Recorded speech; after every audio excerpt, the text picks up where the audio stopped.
నమస్తే, welcome to ATV. ప్రస్తుతం మనం ధర్నా చౌక్లో అయితే ఉన్నాం. సో ఈరోజు ధర్నా చౌక్లో కూడా గిరిజన ఆదివాసీ హక్కుల కోసం అని చెప్పేసి విద్యార్థి విభాగం ఆధ్వర్యంలో ఆ ధర్నా అయితే చేపట్టారు. ఏదైతే గిరిజనులకు సంబంధించిన ఆదివాసీ గిరిజనులకు సంబంధించిన హక్కుల మేరకు వాళ్ళకి రావాల్సిన హామీలు కానీ వాళ్ళకి ఏదైతే రావాల్సిన ప్రభుత్వం నుండి రావాల్సిన నిధులు కానీ కేటాయించాలంటూ కూడా డిమాండ్ చేస్తూ ఉన్నారు. సో ప్రస్తుతం మనతో మాట్లాడడానికి మీడియం బాబురావు గారు, మాజీ ఎంపీ వర్యులు భద్రాచలం నుండి మనతో పాటు ఉన్నారు. సార్ నమస్తే.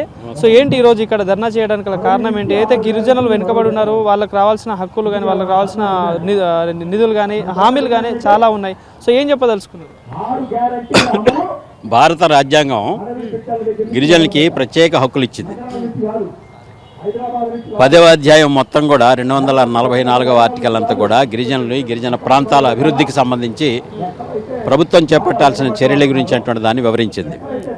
5వ షెడ్యూల్ ఉంది, 6వ షెడ్యూల్ ఉంది, మాకు పీసా చట్టం ఉంది, 1/70 చట్టం ఉంది.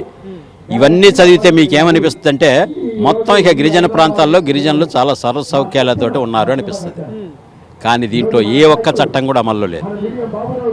ఈ రోజున మొత్తం ఏది ఏజెన్సీ గ్రామం, ఏది ఏజెన్సీ కాదనేటువంటి విచక్షణే లేదు. మొత్తం టీఆర్ఎస్ ప్రభుత్వం జిల్లాలు విభజించిన తర్వాత ఈ జిల్లాల్లో ఏజెన్సీ గ్రామాలను కూడా ముక్కలైపోయి అటు ఇటు చెదిరిపోయినాయి. అంతకు ముందే చట్టం అమలు చేసే దిక్కు లేదు. ఇప్పుడు అసలు ఆ గ్రామం ఎక్కడుందో తెలియనటువంటి పరిస్థితి ఏర్పడింది.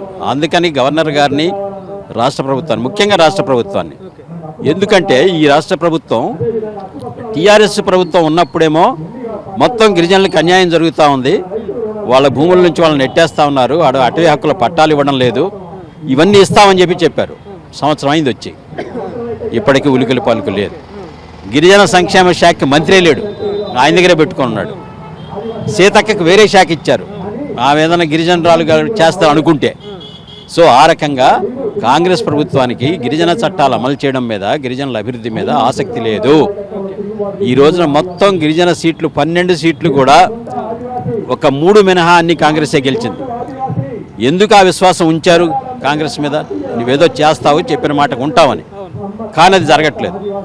అందుకోసం ఈ ధర్నా నుంచి మేము చెప్పదలిచింది అంటే, మాకు మా భూములన్నీ కోల్పోయాం, అన్యాక్రాంతం అయిపోయినాయి. గిరిజనలోకి రాగానే మీ పొడుగు పట్టాలని ఇస్తామని చెప్పేసి కూడా ప్రభుత్వం అన్నారు. సీతక్ గారు స్పెసిఫిక్గా చెప్పారు, వచ్చిన వెంటనే నెల రోజుల్లో మొత్తం ఇస్తా ఉన్నారు.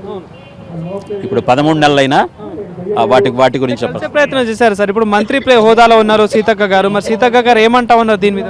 3 సార్లు గెలిచాం సీతక్క గారిని పర్సనల్గా. అదే కాక ఉత్తరాలు రాస్తున్నాం. సో ప్రజావేదికలో మేము నమోదు చేసాం గ్రామాల వారీగా. సో విషయం వాళ్ళకి తెలియక కాదు, వాళ్ళ రాజకీయాల్లో ఇది చిన్న సమస్య. అందుకని గిరిజనులు వెనకబడిన వాళ్ళు, అడవుల్లో ఉండేవాళ్ళు. ఇప్పుడు ఈ కాంగ్రెస్ ప్రభుత్వం వచ్చి ఏడాది నా పాలన పూర్తి అయిపోయింది సార్. మరి 6 గ్యారెంటీలు అన్నారు, గిరిజన తండాలు కానీ గిరిజన గ్రామాల ప్రజలకి పథకాలు అన్నారు, ఇందిరమ్మ ఇల్లులు అన్నారు, ఇలా చాలా అనేక హామీలు ఇచ్చారు. సో మరి అమలు విషయంలో ఎట్లా ఉంది సార్? మరి గిరిజనులకు ఏమైనా లబ్ధి పొందుతున్నారు? అమలు విషయంలో చాలా అధ్వానంగా ఉంది. తీవ్రమైనటువంటి నిర్లక్ష్యానికి గురైనటువంటి ప్రాంతం గిరిజన ప్రాంతం, గిరిజన ప్రజలు. అంచేత ఈ రోజున తక్షణం వాళ్ళ ఉపాధికి సంబంధించినటువంటి తునికాకు సేకరణ జరగాల. అది జనవరిలోనే కళ్ళాలు వేలంపాట వేస్తారు. సో ఇప్పటిదాకా దాని గురించి పట్టించుకోవాలి. పక్కన ఛత్తీస్గఢ్లో 300 కళ్ళాలు రద్దు చేసేసారు, ఒరిస్సాలో రద్దు చేసేసారు, గడ్చిరోలి రద్దు చేసేసారు. సో ఆ రకంగా ఇక్కడ మీరు మాట్లాడలేదంటే అసలు ఈ సంవత్సరం తునికాకు సేకరణ ఉందా లేదా, పాటలు పెడతారా లేదా? ఎందుకంటే తునికాకు అనేది వ్యవసాయం తర్వాత గిరిజనులకు ఆదాయం ఇచ్చేటువంటి వృత్తి. అది దాంట్లో బోనస్ ఉంది, పచ్చాకు అమ్ముకుంటే కట్టర్ రేట్ వస్తుంది. సో అది మంచి ఉపాధి కలిగించేటువంటి దాని గురించి ఈ రోజున మా డిమాండ్లో మొదటి డిమాండ్ అదే. తునికాకు సేకరణకు సంబంధించి ఈ ప్రభుత్వం వెంటనే నోటిఫికేషన్ ఇవ్వాలా. తునికాకు సేకరణ చేపడితేనే గిరిజనులకి ఉపాధి ఉంటుంది. తర్వాత ఉపాధి హామీ చట్టం పనులు చేయట్లా, గతంలో చేసిన వాటికి డబ్బులు ఇవ్వాల. తునికాకు బోనస్ అనేటువంటిది దాదాపుగా 600 కోట్ల రూపాయలు 2016 నుంచి బకాయి ఉంది. గత ప్రభుత్వం మీద పోరాడగా ఒక 200 కోట్లు రిలీజ్ చేశారు, ఇంకా 400 కోట్లు రాల. ఈ బోనస్ అంటే ఏమిటి? కాంట్రాక్టర్లు, తునికాకు కాంట్రాక్టర్లు ప్రభుత్వానికి కట్టే రాయల్టీ కట్టారు. దాంట్లో 1% మాకు బోనస్గా ఇవ్వాలి. అది చట్టం, అది ఇవ్వట్లేదు. సో అందుకని ఇట్లాంటి తక్షణ సమస్యల మీద అట్లానే దీర్ఘకాలికంగా చదువులు పూర్తిగా మూతపడిపోయినాయి. కరోనాతో మూతపడినట్టు స్కూళ్ళల్లో 3వ వంతు స్కూళ్ళు మళ్ళీ తెరుచుకోలేదు. ఇప్పుడు కొత్త నూతన విధానం అని చెప్పేసి 20 మంది పిల్లలు లేకపోతే స్కూల్ మూసేస్తూ ఉన్నారు. ఏజెన్సీలో 20 మంది అంటే పెద్ద ఊరు అన్నమాట. కాబట్టి ఆ రకంగా 300 స్కూళ్ళు మూసేశారు. సార్ ఇంకోటి, ఇప్పుడు మీరు గతంలో కూడా ఎంపీగా పనిచేశారు. సో మరి ఎట్లా అనిపిస్తుంది ఈ ప్రభుత్వం పాలన, ఎట్లా అనిపిస్తుంది? మరి గిరిజనులకు ఇందిరమ్మ ఇల్లులు పెండింగ్లో చాలా ఉన్నాయి. ఇంకోటి వ్యవసాయం చేసుకునే రైతులు చాలా మంది ఉంటారు, రైతు బంధు కానీ రుణమాఫీ కానీ ఇలా చాలా ఉన్నాయి. సో మరి ఎట్లా అనిపిస్తుంది మరి ప్రభుత్వం పాలన అమలు విషయంలో ఎట్లా ఉందంటారు? చాలా నిరాశాజనకంగా ఉంది. వాళ్ళు చెప్పిన మాటలకి చేసే పనికి ఏమాత్రం ఆసక్తి లేదు.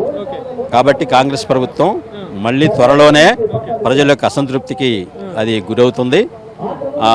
గిరిజన ప్రాంతాల్లో అత్యధిక విజయాలు సాధించినటువంటి కాంగ్రెస్ గిరిజనుల సమస్య ఒక్కటి కూడా పరిష్కారం చేయని ఈ దిశలో ఇక దాని పట్ల ఇంకా విశ్వాసం ఉంచుతారని చెప్పేసి మేము అనుకోవడం. మరి వేదిక ముఖంగా ఏం డిమాండ్ చేస్తా ఉన్నారు రాష్ట్ర ప్రభుత్వానికి కానీ ముఖ్యమంత్రి గారు కానీ మీరు చెప్పాల్సిన సందేశం ఏంటి?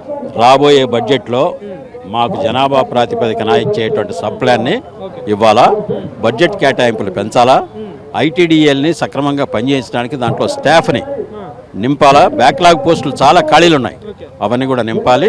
బడ్జెట్ కేటాయింపులు హెచ్చించడం ద్వారా మా అభివృద్ధికి అది మేము డిమాండ్ చేస్తున్నాం. Thank you.